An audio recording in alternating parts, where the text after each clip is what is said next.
this on the internet. Okay. So let me share my. Do you think you could go over 8.4?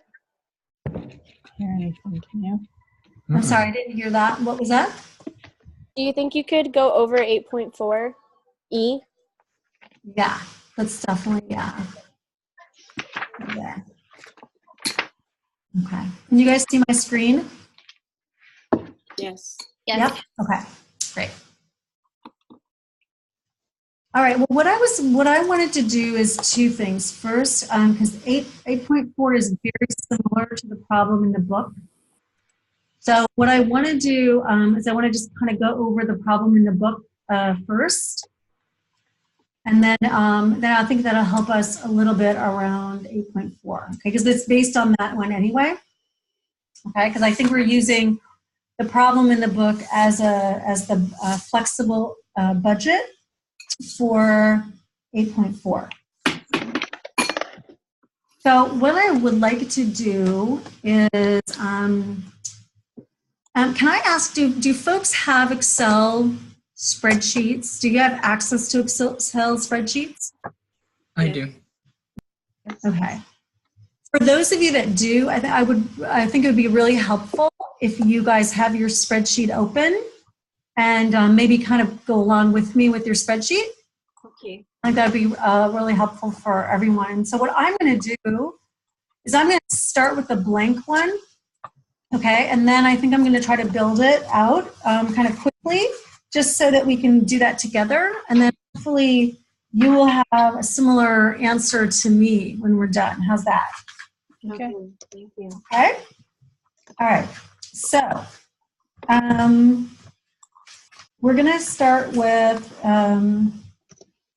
we're debating whether we should just jump into, I think it's okay because they're very similar. So we'll just start. Okay. So we have, oh, sorry. What was that? Someone have a point or a question? So what I like to do when I start these problems is to set up my spreadsheet so that it makes sense, right?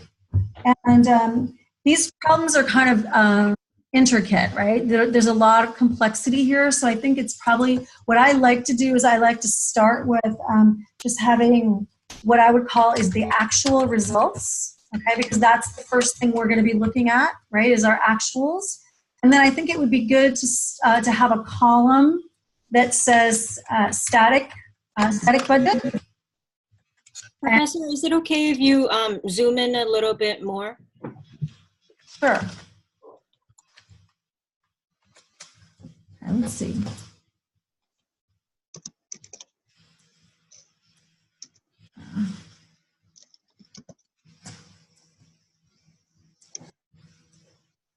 That better? Thank you. Yes. Yes. Okay. So we got actual, static, and flexible budget, right? Okay, and then we're gonna build this down the page or down this side of the spreadsheet. Okay. So first, we're gonna look at the book. Again, I'm going through. I'm doing problem 8.4 in the book on page 288. Okay. And so we're gonna start out with the section at the top, which is volume, and I'm gonna kind of just copy this down a bit, right? And then under volume, we're gonna have service, right? We're going to have capitated. And in this case, I'm just going to go ahead and copy what it says, which is capitated lives. We're going to do member months. Okay. We're going to do, let's see, percentage, right? The utilization. Okay. And then we're going to do number of visits. Okay. Right. Then at the end here, we'll do actual visits. That's going to be the sum of two different things. So we'll get there in a minute, but let's just build it first. Then we're going to have a section on revenue. Okay, and we'll do the same for revenue. We're going to do fee for service, and we're going to do capitated. Okay. All right, and then we'll do total revenue. Then we'll go down a bit further and we're going to do cost section. Then we have variable costs, which is made up of labor and supplies. Now, what's interesting is you can see in the book, they give you some more information here, right? They give you the number of labor hours and the rate per hour. That's in the book. So what I like to do is I like to make sure that my spreadsheet has room for everything, okay? So I'm going to actually I'm going to go ahead and build out a space for that. So I'm going to have labor hours, labor rate, okay? I'm going to add a couple more rows here. And then I'm going to do the same for supplies. This is supplies, units, supplies units of supplies. Let's do that. Okay, and rate. Okay. All right, and then just another little space here. Okay. Then we have our labor cost and our supply cost. Okay. We have our total variable costs.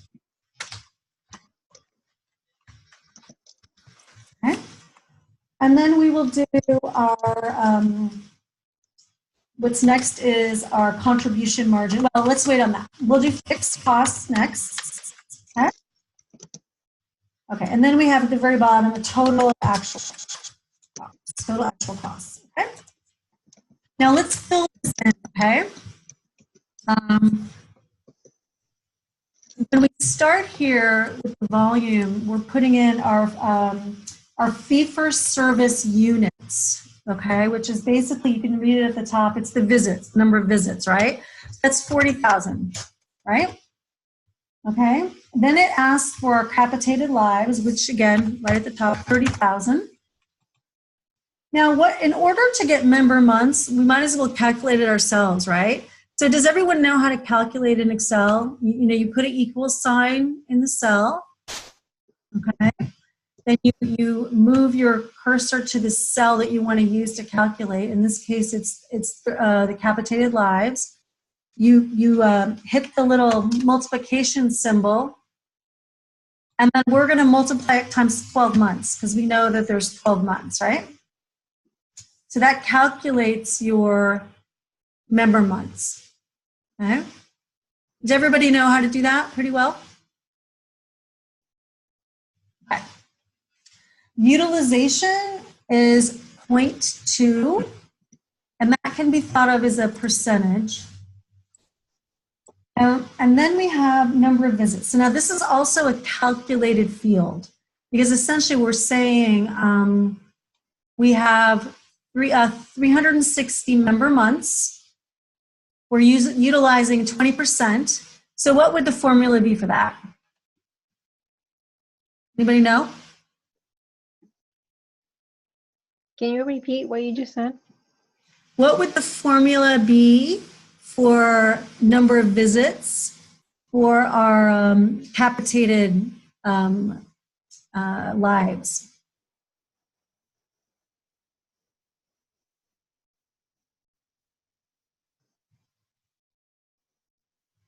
If the utilization is 20%, anybody have an idea what you'd multiply that against to get number of visits? 360. 360. 360,000, right? Professor, just to clarify, are we doing exhibit 8.4 or problem 8.4? Exhibit. Okay, thank you. Okay. So now what we're doing is we're just going to add our capitated visits plus our fee-for-service visits, right? To give us our total visits. Okay. Now, one thing I realized is we didn't leave a space for our rate. So let's go ahead and make a little bit more room here. Does everyone know how to insert rows in Excel? Yes. Yes. Just checking.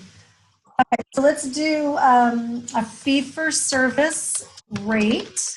Okay. And we'll add a PMPM, which is the premium per month for our capitated lives, right? Okay. So our fee for service rate is 24. Okay. And our premium per month is $3. Okay. So in order to calculate revenue, it's pretty easy, right? We're taking the units times the rate. Okay. So in this case, you're literally just going to the fee for service units, which are 40,000, times the rate of 24. Okay. And the same thing with our capitated. We're taking our monthly fee times 72,000. Okay. Actually, that's not right. I'm sorry. We're taking our monthly fee times our membership months. There we go. And membership months. Okay, does everyone get that?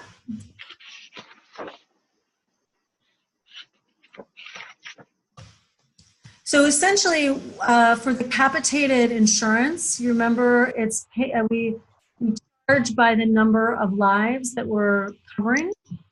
Now, whether they come in or not, we still get the monthly fee, right? So that's kind of why we're going to charge. We're going to charge for the member months, which is the 360,000. Okay, that's our total revenue. So the 960 plus the million total revenue. Okay. Now let's do our costs. Okay. So the costs, they're asking for 59,900 in labor hours times a rate of $26, right? The units are 124,800 times a rate of 188. Okay. So to calculate our labor, we're going to take our labor hours times our labor rate, okay? And for supplies, same thing. We're taking our units times our rate, okay? So that then gives us our variable costs. So we're going to add those together for our total variable costs. Now, one of the things that we want to calculate next, we're adding a couple more rows here, is our rate. We want to calculate what our variable cost per unit is. Okay, so it's important for us to understand what that is. So we'll go ahead and put that in. Does anyone know how to calculate that? Variable cost per unit. What would you guys think we would need to multiply, or what's the math on that?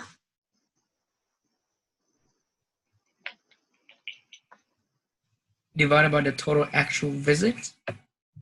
Okay, divide what by? The total variable costs Total variable cost divided by visits. which number? Total actual visits, yeah, that one. Okay, so that gives us $16, right? Our variable cost per unit is $16 an hour. Or excuse me, a unit, right? First, so can you elaborate on what that number means? So Variable cost per unit. yeah, so that means that every unit that we are, every visit costs $16 for us, right? That's not the revenue we get, but that's the cost of the visit. So that includes all the labor for our, I'm assuming this is a clinic, right? Yeah. So it's all the labor that's involved in the clinic. It's all the supplies that we use to see the patients. So we're just creating what we call a metric, right? We're saying every visit costs us $16. So it's important for us to understand what that metric is as we're, comparing that against our budget, our original budget, or even like trying to figure out what our revenue should be. So we always want to, like in our last chapter, how we looked at the variable cost times the units, and we wanted to make sure that that covered the fixed costs so we can make a profit. This is very, this is essentially the same concept, right? Gotcha. Thank you. All right. So our fixed costs are 500,000, right? All right.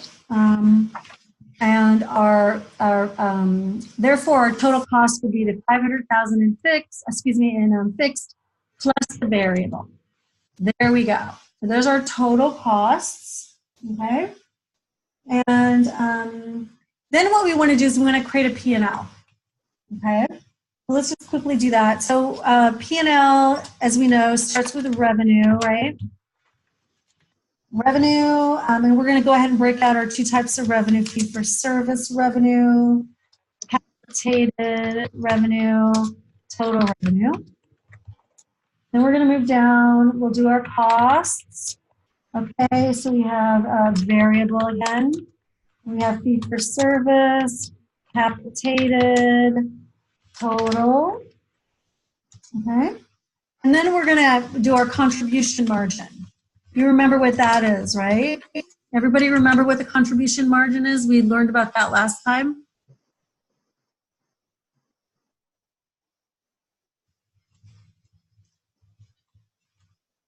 All right, well, we'll get to that in a sec, but let's go ahead and fill out our P&L out, okay? So our revenue, we're just going to equal up top where we have our revenue. We've already calculated it's 960,000, right? Our capitated, we'll go ahead and back up. We'll calculate that. I mean, we'll just pull that in. It's here, 1,080,000. Okay? And then we have a total revenue. Okay? Costs, we know. Now, this is where it gets a little trickier, right? Because we didn't calculate what our fee for service costs were and our capitated costs. We have our cost per hour, our cost per visit. So what we need to do is we need to multiply our cost per visit times the visits for fee for service and the visits for capitated, okay? So this is where we'll just go ahead and we'll go up to our variable cost per unit. We'll multiply that times our volume, our fee-for-service volume of 40,000. Okay, and that will give us our cost for fee-for-service. We'll take the 16 and multiply it again times the capitated visits, which is 72. Am I going too fast, or is everyone catching, following what I'm doing? Am I going Fast for me. It's a little fast? It's fast. Yeah, you're going very fast. Okay, well, let me slow it down. Okay, so where would you guys like to go back to? You want me to go back and kind of just quickly go through it again? Would that be helpful? Yes. Okay. So just, I think what's hard is I don't get, give me some feedback. So tell me if there's something in particular that's confusing. I would love to hear from you so I sort of get that sense. But if we have, the book is giving us these numbers, right? We get the fee-for-service numbers from the book. We get the number of lives from the book. And then this is a calculation. So does everyone understand that calculation, the member months? Yes. How did you get there? Because I was kind of confused. I think I lost track when I was trying to type while you were talking. Uh-huh. To calculate for that one. How did you get? So basically, as we know, there's 12 months in a year. And when we provide a capitated contract, what we're doing, we're entering into a deal where we offer to provide insurance coverage for a certain number of people, for a flat rate per month. Okay, and that we we're not stipulating how much they can come to the clinic. We're just, we're offering them that service, and they can come as much as they want, really, right? It's available for them to come at any time. But for us, since we run a business, we want to estimate how much we think they'll come so that we can figure out what our cost is, right? So for the purposes of the analysis we do here, we have some idea of what their utilization is going to be, meaning how often will they actually come. So we create this number of member months so that we can use that as a basis for doing a utilization percentage. So again, we have 30,000 people in our insurance. And if we translate that to months, we're saying it's the 30,000 times 12 months. That gives us 360,000, what we call member months. Okay. And then what we do is we just multiply that times the utilization percentage. In this case, we're saying we think that they're going to come 20% of the time. So another way to say that is out of 12 months, we think that the average person is going to come into our clinic 2.4 times. Okay? That's another way to say it. So if we multiply 2.4 times for over a year, times our number of lives, you get the same number. It's 72,000. Does that help a little? Yes. Yeah. Okay, so capitated lives just mean the number of patients, the number Yes. of members. And Number of members, exactly. And member month is just the total number of members within a year. Yeah, exactly. So what we like to think about is that we assume that patients will come to visit us within a month, right? So we like to think about how many times will they come to visit us? How many months out of the year will they come to visit? That's usually the way that we think about it. And obviously we charge them per month, right? So that's how we base our revenue is per month. So it's helpful both in terms of estimating how many visits there'll be as well as calculating our revenue. The book gave us, or question 8.4 gave us 0.12. Is that where the 20% came from? So I'm using 0.84 as a exhibit 84 on page 288. Oh, okay. Now, like, would another example of what we were talking about would be like gym membership. Basically, people are all excited in the beginning of the year. They buy the yearly membership, and then they only go, 20% or less. And Exactly. That's exactly right. So like a gym would probably do the same kind of analysis. They would, what's my capacity in my gym? Okay, I can have, 50 people here at any given time. If I think that, people will come once a week, how many memberships can I sell? How many monthly memberships can I sell? So it's a similar kind of logic. They'll just want to figure that out, right? Okay, thank you. So, yeah. So everyone understands does everyone get the way that we calculated the number of visits for our capitated people? Yes. Okay. So if we decided that, we think our utilization is going to be 50%, like they're going to come, 6 times, every year, then you'd see that our number would go up significantly, right? But our revenue won't go up. Our revenue stays static because we're going to get $3 a month for all of those 30,000 people, regardless of how many times they come, right? So that's where that comes in. All right. Now, again, the rates are, hopefully that's pretty straightforward. You know, we have $24 is our rate for our visit. So again, remember we have two different things here. We have an office visit, which is our fee-for-service visit. These are just, you know, people coming in and having their normal office visit, and they pay for that. And we're saying we're charging $24 for that clinic visit, okay? So for those, it's pretty simple. You're just multiplying the number of visits, which is 40,000, times your rate, right? And that's how you get your revenue for the fee-for-service, okay? Everyone get that? Yes. Yes.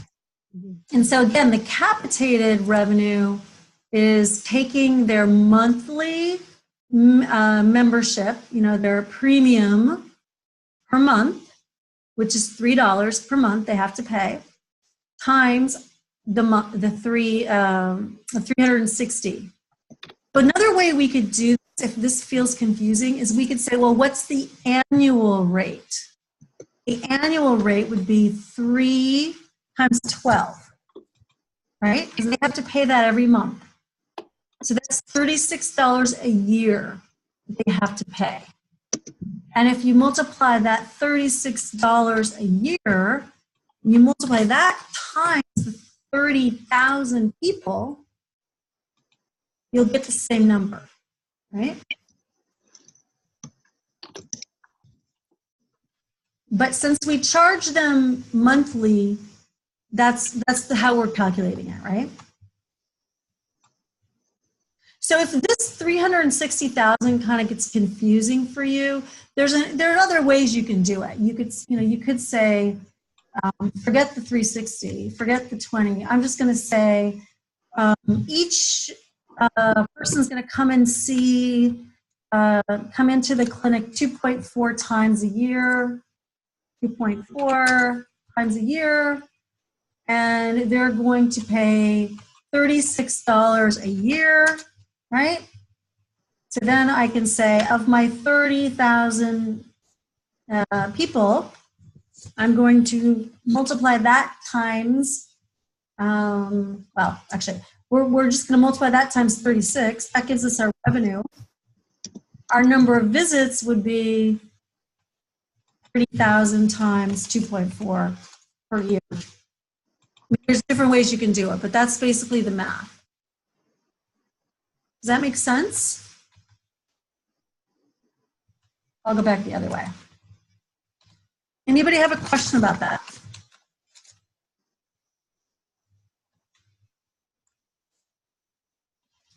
Okay. I always wish I had little buzzers and you could say yes or no, and then I could see a light or something, you know? Because I'm not getting anything back, right? Okay. Let's do this one more time. So we're going to do 3 times 360. Okay, and that's going to give us our revenue. Okay. So let's go down to costs now. Okay, so labor hours is an input. We got that from the example in the book. Okay, does everyone see that? On labor costs in the parentheses, it says 59,900 hours at $26 an hour. Okay. And then it says below that, for supplies, it says 124,800 units at $188 a unit. Okay.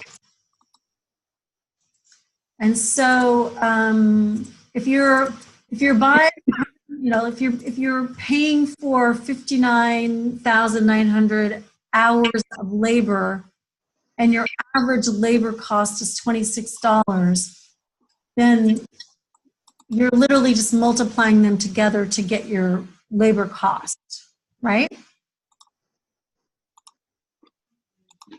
Everybody get that?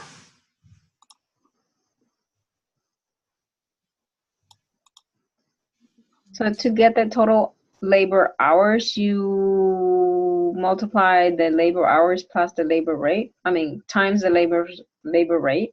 Yeah, so the labor hours is a number that's given to us. Like that was in the book. So we know what that is. We know what our labor rate is per hour. But we can calculate our labor cost by multiplying the, right? Just multiply them together. Just when you're at work and you get paid, I don't know if you get paid by the hour or you're exempt or not exempt, but if you get paid by the hour, then it's the same concept, right? You work a certain number of hours and you get a rate per hour. Okay. So for supplies, it works in a very similar way. You have the number of units and you have a rate that you're going to purchase those units for. Okay? And so again, in order to figure out the cost, you have to multiply, and this is not, so I think this gets a little confusing. Sorry, let me make sure this is not. In order to figure out the cost, you're going to multiply the number of units or the number of units of supplies with the rate. Okay? Makes sense, yes. Okay, and then again, that's your variable cost. One of the reasons why we look at this as variable is because we have a rate per unit. If there's a rate per unit, you know that it's variable, meaning as the units change, the rate stays the same. Okay, so the rate is always multiplied times the units. So again, it's a way to think about that's how much it costs to produce or buy, in case of labor, how much it costs to have people work. You have to pay them $26 an hour when they work. So if they work less hours or more hours, you still have to pay them $26, right? And the same with the supplies. Whether you order, 125,000 or 100,000, you're still paying $1.88 per unit. Okay. All right, so that's the variable cost. So again, this number down here, what we're calculating here, the variable cost per unit is taking our total costs and is dividing them by our visits. So maybe that would be a better way to say this, variable cost per visit, right?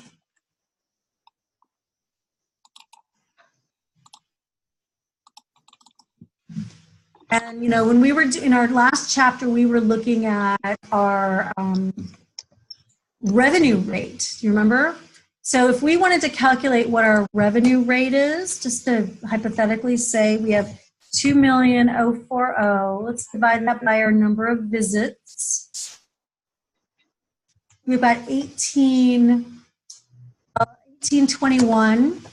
That's how much revenue we get per visit.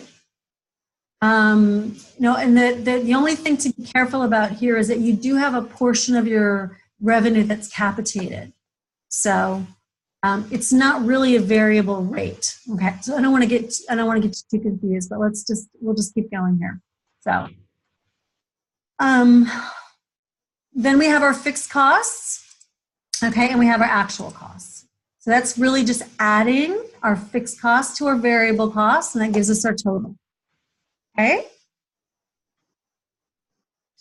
So does everyone understand at least the numbers that we just did? Get that? And does everyone is there Excel spreadsheets? Were you able to put this in your Excel spreadsheet and do the calculations? Yeah. Everybody got it? Aura, were you able to get that, Aura? Or? No, I type so slow. I'm like halfway there. Oh, okay. So I always have to go back and type in my Okay. at least. Okay. I'm sure everyone else did it though, right? They're all muted. Okay, and then so what we want to do again, we want to create a P&L. So we're going to create our P&L here. And P&L, we can put it in some color here. Why don't we then, we'll just walk through again. In order to get the fee-for-service revenue, we're literally just linking it back up to the revenue section. Okay, that's pulled right from that section. Capitated revenues pulled again from the capitated revenue up top. Okay, so that's our 2,040,000 in revenue. Okay, that's the P&L revenue. For costs, this is the one where we have to multiply the visits. Okay, we multiply the fee-for-service visits of 40,000 times our rate per visit. Okay, and that will give us our variable cost. And then we do the same thing for our capitated visits. We multiply them times our variable cost. The 72,000 times the 16. Okay, does everyone understand that? Yes. Any questions on that? So you can see the variable costs are the same, right? The variable costs that we calculated up here, our labor and our supplies, total 1.792. And by using this variable cost, we were able to get the same number. We multiply them times the units, and they give us the same, sorry, down here, it's the same number, okay? So do we always try to find the variable cost per unit? Because that way we can multiply that with the actual visit. Exactly, that's right. Okay, so now our contribution margin. So now our contribution margin is, again, it's the margin before our fixed costs, okay? So we have total revenue minus total costs, okay? That's our contribution margin. Now, if we want to figure out what the percentage is, we're going to just take the total and divide it by the revenue. Right? So that will give us our actual percentage. Okay?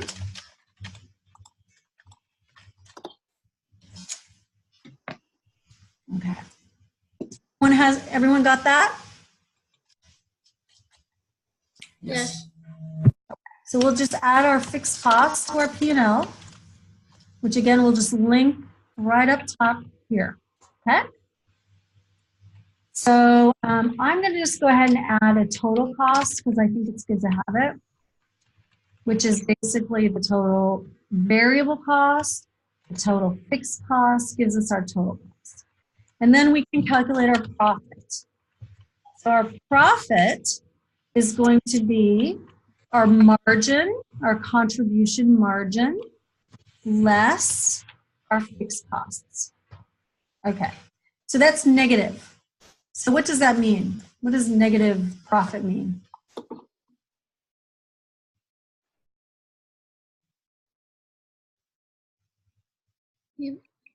Deficit. It means you're losing money, right? Yes. We're losing money. That's not good, is it? No.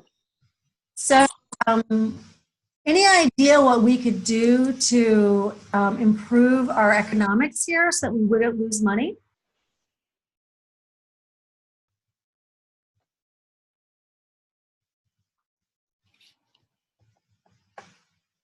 Charge more per visit. We could charge more per visit. This is what we covered in the last chapter, right? Anything else you can think of? We could reduce our fixed costs. We could reduce our fixed costs, yep.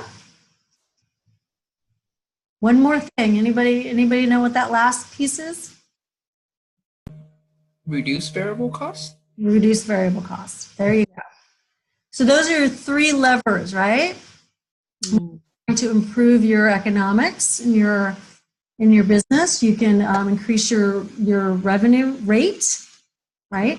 You can also increase your units, right? So actually there's four things. Increase your revenue rate, increase your units, decrease your variable cost, or decrease your fixed costs. All of those things would actually allow you to have a better margin, right? But wouldn't increase the unit means you increase the variable cost too? 'Cause It would, but remember, like we did in the last chapter, if you have more units, then because you have a positive margin here, see, so you know that's good. You have a positive margin. That means that the more units you have, the more margin you will make, and eventually you'll be able to cover your fixed costs. Right now, you're not bringing in enough units to cover your fixed costs. So if we were to increase our units, let's just like hypothetically say, let's take our units up by 100,000 until that's our fee for service units, okay? So what does that do? Oh, all of a sudden, look at that profit. Now our margin's 49%. Okay? Part of the reason, though, is that if you look here, you can see that our variable cost just went down significantly because we didn't change our total variable costs. So that's not probably the real way that we would want to do that. But what would probably happen is we would have to increase our labor, right? But what percent for the contribution margin? What percent do businesses typically like? What range do they like to stay in? Or is that not a number that really differs quite a bit? You know, oh, okay. depending on the type of business, depending on I mean, what about healthcare industry? I mean, again, it depends on the size of the business. It depends on what it is they do. So I think, and you have, like we were looking at the Kaiser example. They lost money in certain periods, right? So it's a really complex question. I think there's not an easy answer, but it's always good to have a positive contribution margin, and it's always important to cover your fixed costs, right? Or else you're going to lose money. But sometimes when a business just starts up, they're planning on losing for a little while until they build their business, and then they will have enough units so they can cover their fixed costs, right? So it also depends on what stage your business is in also, right? So I think that's why it's really important to have a budget. And that's kind of what we're learning right now is what we're trying to do is have a budget. So we'll go back and we'll talk about that a little bit, okay? Because I think that's the next really important. We've got a little bit of time left here. So what we want to do now is we've just created our actual results, okay? And what I'm going to ask you to do is I'm going to ask you to take these actual results, if you can do this, and let's just copy it a couple times. I don't know if you guys can do that, if you know how to do that, but if you just highlight the whole column and you hit Control-C, and then you go into the next column and you hit Control-V, it'll just copy it, okay? Will it copy the formulas as well? It copies everything, Okay. Can you remind me again why you started with actual results instead of, like, you went backwards instead of doing the budgets first? Because the example is actual results. Okay. So, but you're right. When we do this, what we want to do is we want to do a budget first. That's the idea, right? It's like, let's create a budget. And then when the actuals come in, we'll compare it against, right? But what I want to do is I want to just go ahead and fill that in. Now let's go ahead and do our budget. Okay, so we'll do our static budget and we'll do our flexible budget, okay? So what I have here is I have the same information right now. I'm going to change this back to the 40,000 visits. And we know that if you look on page 289, you can see that the flexible budget and the static budget, they have numbers there, right? So I'm going to go ahead and put for the static budget, I'm going to go ahead and put my 36,000. Okay. And the capitated visits 54 on the page 289. 54. It says 54,000. So if I want this to be 54,000, any idea what my utilization needs to be?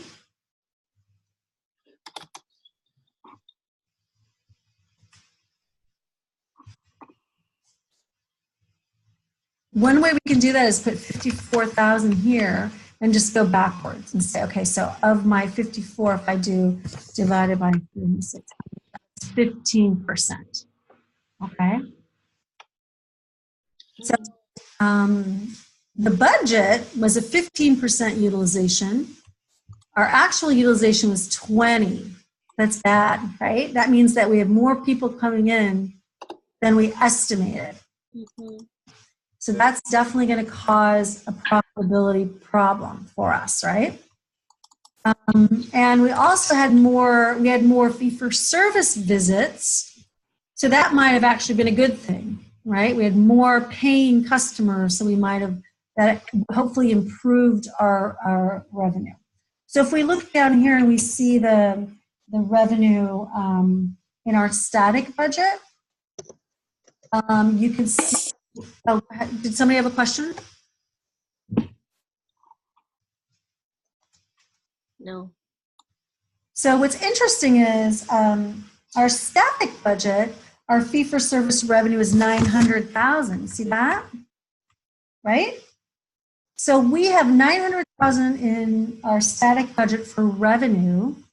We have 36,000 visits. So we can calculate what our rate is. Okay, so we can take that, we can take the 900,000 over the 36 and look at that. Our budgeted rate was $25 per visit. Our actual rate is $24 per visit. So for some reason, you know, our rate went down. We're not getting as much per visit as we had planned to, okay? So that's something to look out for as well. Now, when you look at our revenue for our capitated, you can see that that's exactly the same as what we estimated. We estimated that we would have 30,000 people that would be paying us $3 a month, and that's exactly what we got. Okay, so that was right. We were right on there. Okay. So any questions on that, on how we did that?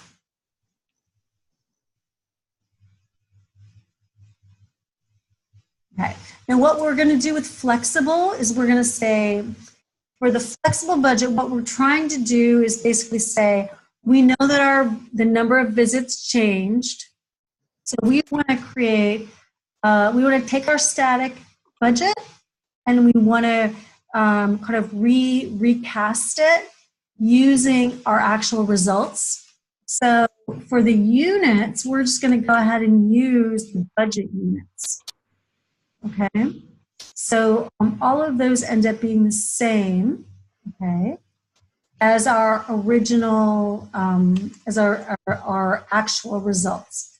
But the thing that we don't change is we leave the rate the same. Okay?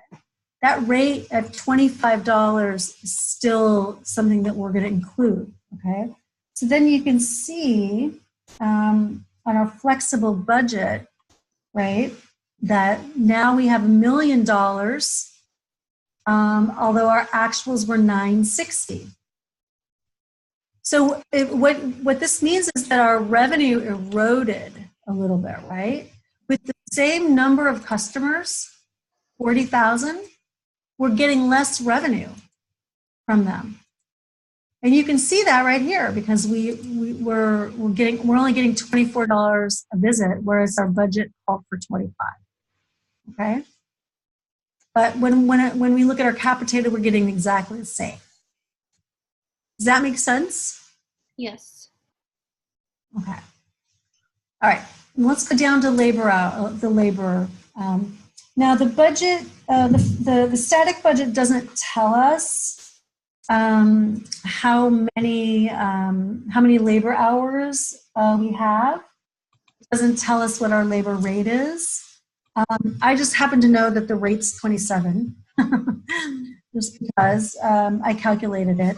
So I don't want to get too confused with about. Let's go down to let's leave this alone for just a sec. Okay. We know that our total budget is our static budget is $1,350, right? Because that's in our book. You can see that. Okay. And our flexible budget we know is $1,680. Okay.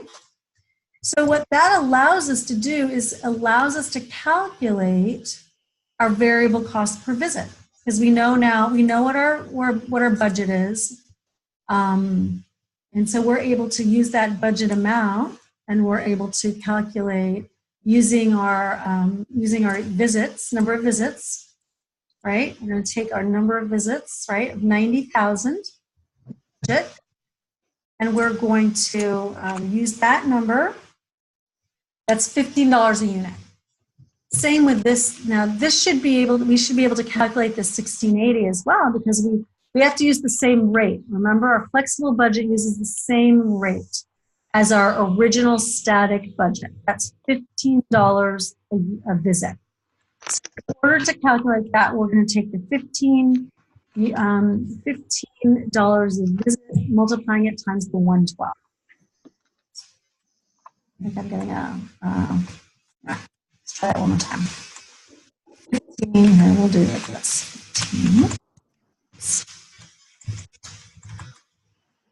15 times the number of visits in our flexible budget, which, by the way, is the same as our actual.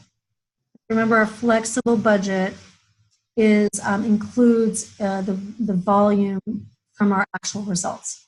So there you go. You get 1680. Okay. So what does this tell us when we look at our costs? Anybody have an idea of what this might tell us?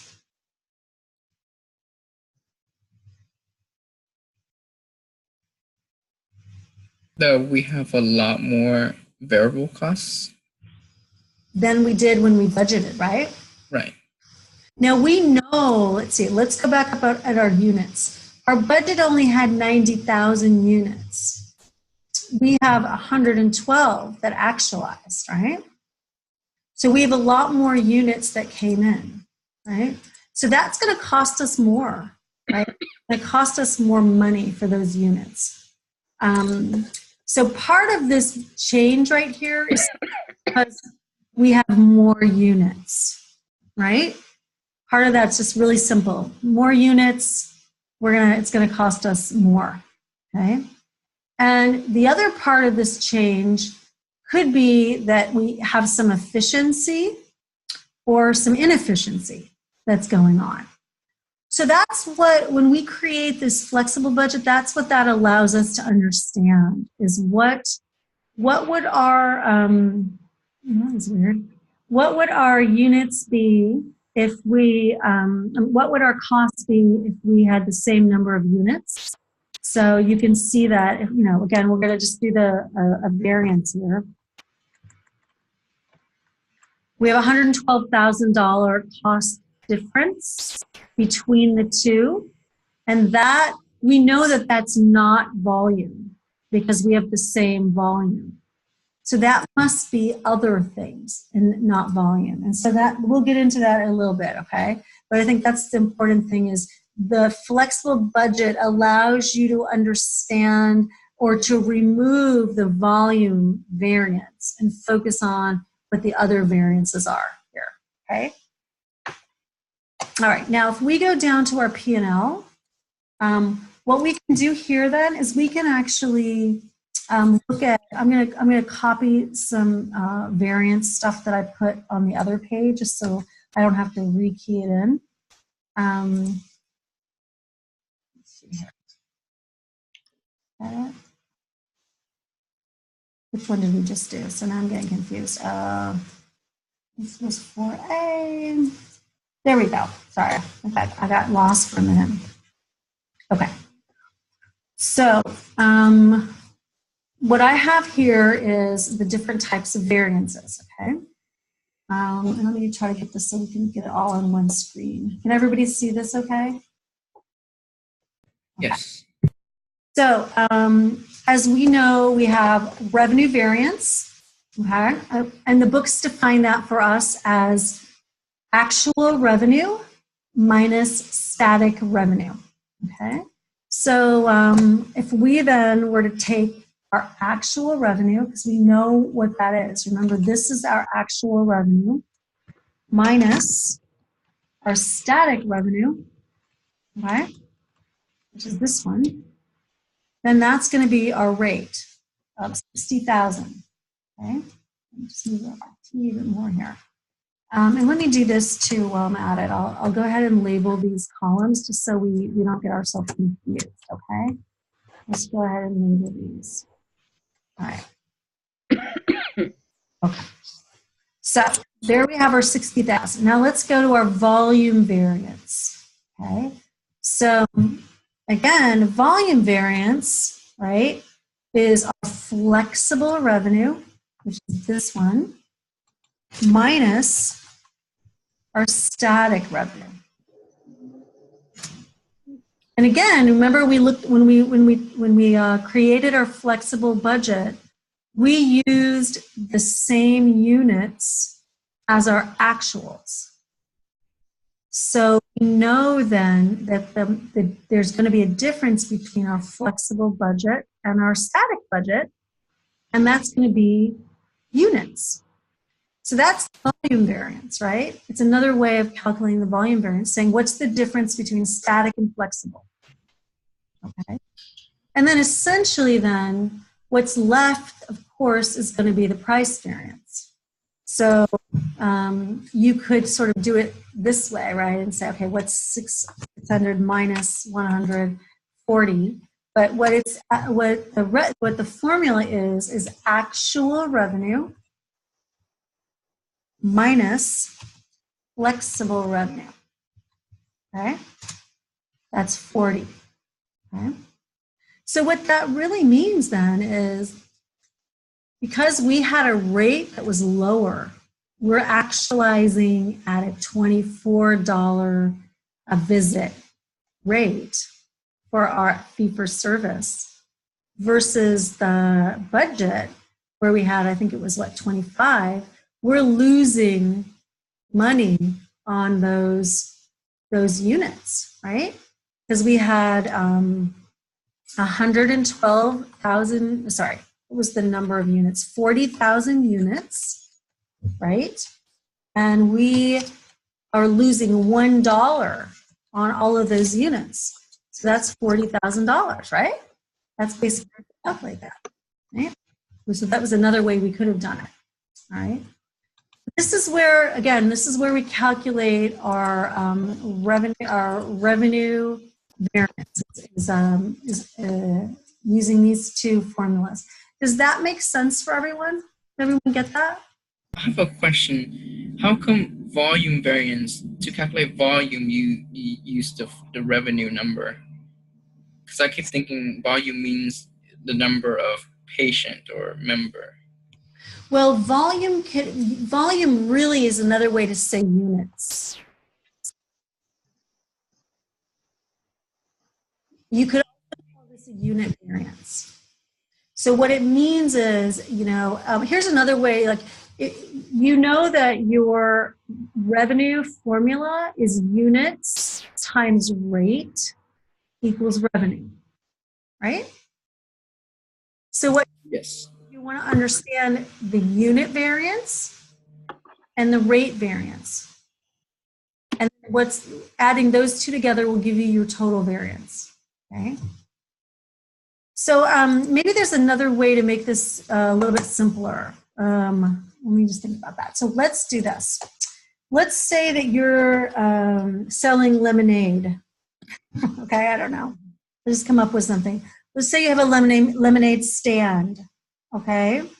And you're hoping to sell 20 cups of lemonade, right? And you're thinking, oh, I'm going to sell it for 25 cents each, right? That's what I'm hoping, okay? I'm hoping to sell it for 25 cents each. I'm going to make $5, okay? But then by the end of the day, you realize that you actually sold, only 15 cups. But people were really nice, and they gave you 50 cents for each cup. Okay, you had a lot of neighbors that came by. Okay, so you end up making $7.50. Right? You made $7.50. You only thought you were going to make $5, so you actually made more than you thought by $2.50, right? So now, why did you make more money? It wasn't because you sold more units. You actually sold less units, didn't you? Mm. So I think what we want to say is, if you were to take your variance, this is your actuals, right? This is what actually you sold. Mm-hmm. This is your budget. Okay, here's your units, and here's your rate, and there's your revenue. Okay, it's the same. It's a very simple. You can make it really simple if you want, right? And so if you want to calculate, you can you can basically say, well, how many? My original budget was 20. I mean, I only got 15. I thought I was going to get 20, so I have a negative unit variance. Missed my budget by 5, so I missed it as bad, right? And if I say, well, I thought I was going to sell 5 units, but I missed the 5 units, and I would have got 50 cents each, then I really lost $2.50 for missing those 5 units. If I would have been able to sell all of them, I would have made another $2.50, right? Mm-hmm. And then you can say, well, what was my variance on my rate, right? Well, my variance on my rate was I actually made 25 cents more on my rate, right? So if you again, you multiply the rate, times the rate variance, right, times the original units. I think that's how we do it, right? And we say if I would have been able to get 50 cents, on my original budget, and I sold the 20 units, then I would have had $5 more. So again, we're trying to isolate the variances, and then you could say, well, if I add up the negative and the positive, in the end, I was better off, right? Because my rate was $5. My unit was $2.50 negative, so I made $2.50, right? But there's a couple different things going on, and that's what we're just trying to do here. Is we're trying to understand sort of like what's really going on, right? Does that help a little? Yeah. Okay. So the same concept applies. You guys, I know we're at 8 o'clock. Can we go a little bit over? Is that okay? Yeah, that's fine. Yes. Okay. So the cost variance, again, this is the main variance we're talking about here, right? The cost variance is going to be the static costs. Okay, again, it's our static minus our flexible, okay? I'm sorry, our actual, I apologize, actual, okay? So we know that we missed our budget by $442,000, okay? And so why did we miss it, right? So let's look at our volume variance first. So our volume variance is our static cost minus our flexible cost. Again, that's giving us the unit change, right? It's the unit change. Okay? So that means that $330,000 of the variance was related to the fact that we had more units, right? We had more units, which meant more cost, right? Which isn't necessarily a bad thing, right? More units isn't bad, but we know that our cost is going to go up if we have more units. Okay, and then we have another variance, which is really then the flexible cost minus the actual cost. Okay, so we've got this $112,000 that is related to something else, like efficiency of labor. Maybe our labor rate went up. Could be lots of different things. And so that's what we'd have to go a little bit more into the details to figure out exactly what that is. And then let's go down a little bit further here. So we can also look at our management. Okay. Again, our management variance is essentially, again, the flexible cost. The same as in there. Yeah, it's the same, less our actual cost. Okay. And what in the example in the book, they're showing that you can when you're looking at your management variance, you can actually look at your fixed cost variance. Your fixed cost variance would be the differences in fixed costs. It's the flexible fixed cost minus the actual fixed cost. Okay.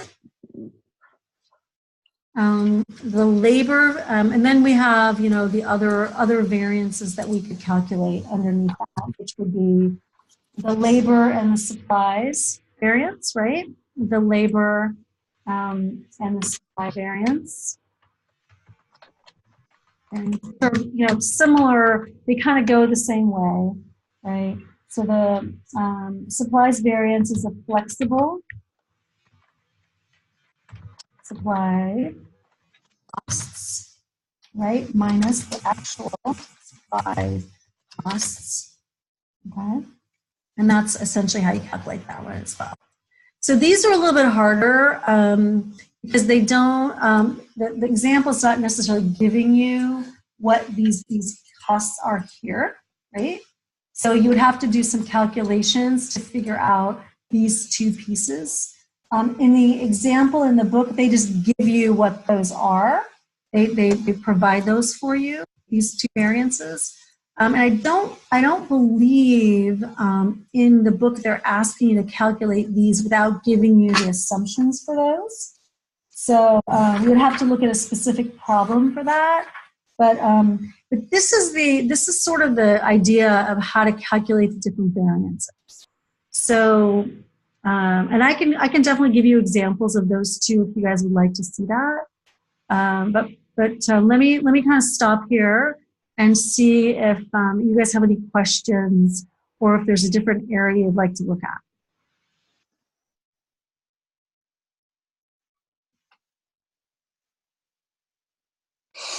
So for our problems, question 8.5a, it says, it gives us a hint to create 3 flexible budgets.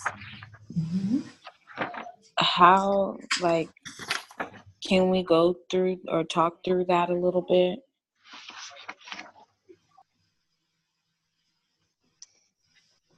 So it's 8.5a, right? Yes. Right? Mm-hmm. So what it's asking, so the problem looks very similar to what we just did, right? Mm-hmm. The methodology of going through this, right? You have a spreadsheet now, hopefully, right, that you can plug some of this into. Is that right? Mm-hmm. Yeah, I do. So let me just read this one. Okay? The flexible. So it's asking you to refer to the previous problem, which we didn't do. But I think this one was also asking us to refer to the Exhibit 8.4, which we did do. So I'm not going to do the exact problem, but we'll do something similar, okay? Okay. Yeah. Assume the results reported in that problem hold, okay, except for the difference listed. Okay. Construct Carol's flexible budget for 2015.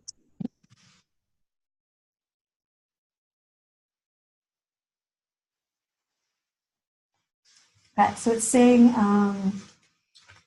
due to a change in enrollment, So I'm just wondering if that's related to one of the different problems, right? I think I'd have to read through all of these to figure out. It's asking you to look at a previous problem, and then that's based on another problem, right? I think this is very similar to what we just did, though, the flexible budget. Okay, so it's not 3 separate flexible budgets. It's just creating actual, static, and then flexible. Because of the change in enrollment. So it says because of the change in enrollment. So do you know what they're talking about when they say change in enrollment? Because like I said, I haven't gone through each one of these to look at what the previous problem is telling you. So does that mean something to you when it says that? I think And that? because it's like for 8.4, the capitated is 30,000, and then 8.5, the capitated is 31,000. Yeah, so they're all different, right? Mm-hmm. Okay, that's probably what then you need to do. Those are 2 different scenarios. Yep. Okay, but it's just to create actual, static, and flexible, not like 3 different flexible budgets. Well, it does say creating 3 flexible budgets is necessary. So if it's asking you to look at multiple scenarios, then you might have to do, 3 different. Like I said, I haven't read through this one, so I don't know that I'm going to have time to do that. But has anyone else this problem? Does anyone else want to jump in and help Jennifer with this specific problem?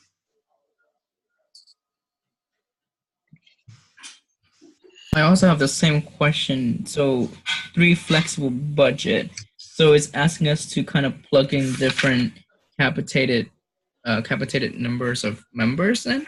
Mm-hmm. Like 31,000, 32,000, and 33,000. Is that what it's asking? Yeah. I have to read all the different pieces to figure it out. You know what I can do is, if you like, I can just kind of take a look at it after the call, and I can just send a quick update, through email, and just sort of say my interpretation of it. But I don't Yeah, could sense you? me to read all That'd be awesome. right now. Yeah, anything would help. Okay, sure. Anything else in terms of the concepts, though? Because I think we just went through the flexible budget. So I think the idea that you just need to create a budget using the volume, the actual volume, that's the important piece, right? So I think if you got that, and you can just look back on the problem and figure out what actuals they're referring to, what scenarios, and you should be able to create those budgets then. Anything else in terms of the material that people have questions about right now? Do you guys feel like you have a better idea of how this is put together? Yes. In terms of the the actual budget, yes, but the static and the flexible is still very new to me. Right. Well, just to remember, if you did this, followed this example, there are going to be certain areas where you have to input units, rates in your budget, and then your flexible is going to tie to your actual. So I would urge you to re-look at this video and see if you can, put your Excel spreadsheet together following this example, and then you can plug in your problems, and hopefully that will help a lot. Excuse me, this is Jennifer. Can you hear me? Yep. Quick question. When with the question related to the problem in 8.4 with the 3 flexible budgets, it says see Exhibit 8.7. Could it be, are they possibly talking about a flexible budget related to enrollment and utilization, and one for enrollment only, and then one for fee for service, or is that off base? I was just looking at the 8.7 exhibit it refers to. I don't know if that makes sense, but I'm just trying to work my way through this. I was thinking problem. Okay. think it's just showing like different ways you can do the flexible by manipulating different things. So I think you're.